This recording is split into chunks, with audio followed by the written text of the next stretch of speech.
We look here at your setup. So the left-hand one there, you can see there's a bit of shuffling here now anyway, okay? But that there is almost a straight line from your right shoulder to the club head. We want to get a little bit of an angle there and that club stick out. So this position here now with your arm and the club out there is what we're looking for now. If we sort of zoom in a bit closer now, this was early on when we were starting a few shots. This wasn't one of the best ones in terms of the shot, but the movement or the setup position was better. But you can see yourself shuffling. Yeah, move, up, down, trying to find that spot. And that's fair enough because you're trying to get into the right position, and you do.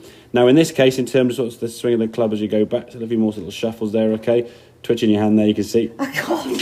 Yeah, and that again, if we just watch that, I'll just play it so you can actually just see it now.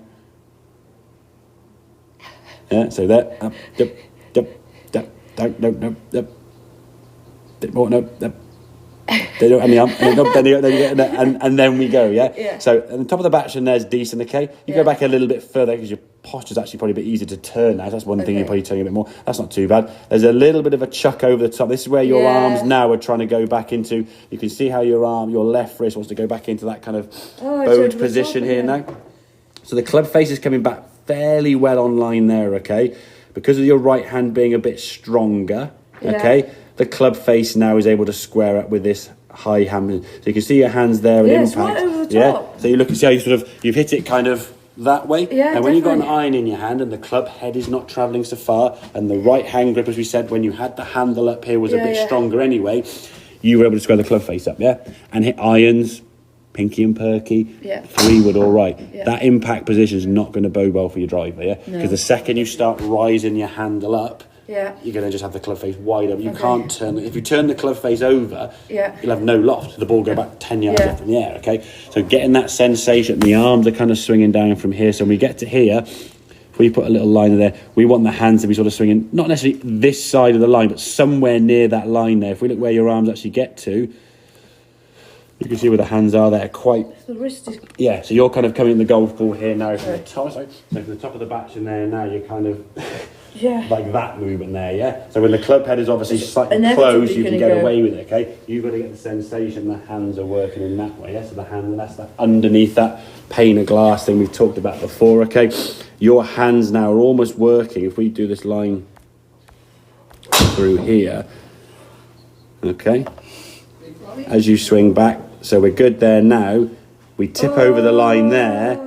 And now look where your hands are there. And now they're trying to pull back into the lasting impact, okay? Now again, as I said, you being a good golfer, you can make some decent shots with that, okay? This was a little bit of a weaker stroke because the ball wouldn't have quite made the green there. So because of that hands there, in fairness to you with the irons, you were starting to get less of this as you were going through the shots, okay? So it was getting better, okay? But the setup has to get more into that position, which will certainly help, okay? This is good. It's now your reaction to where the hands used to be up here, and you're throwing out there a little bit too high, okay? So the arms have got to start working down this way a bit more, get them so that when you come back into impact, exactly, then your arms can... It's like, if you imagine trying to sort of forehand shot in tennis, where would your right hand come from, Your right hand would have to come from... You'd have to come from here, not out there. I mean, where'd your hands go now? That's why your arms look a little bit kind of awkward, because you're trying to manipulate the golf club with not really much... success doing that. What you ended up doing was having a slightly stronger right hand grip, which helped keep the club face square. So your irons would go okay, and every now and then they might go a bit to the left. But then your driver, you haven't got enough club face ability to close that club face, and it's going to be a big block to the right. So getting those arms to swing back down underneath that way, okay?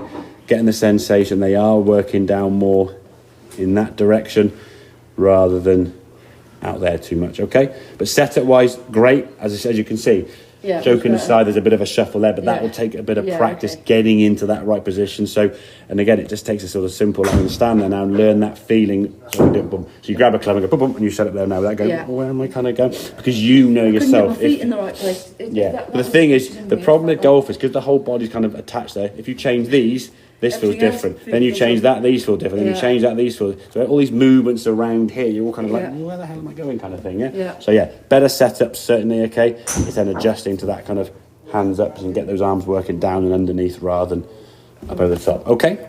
Perfect.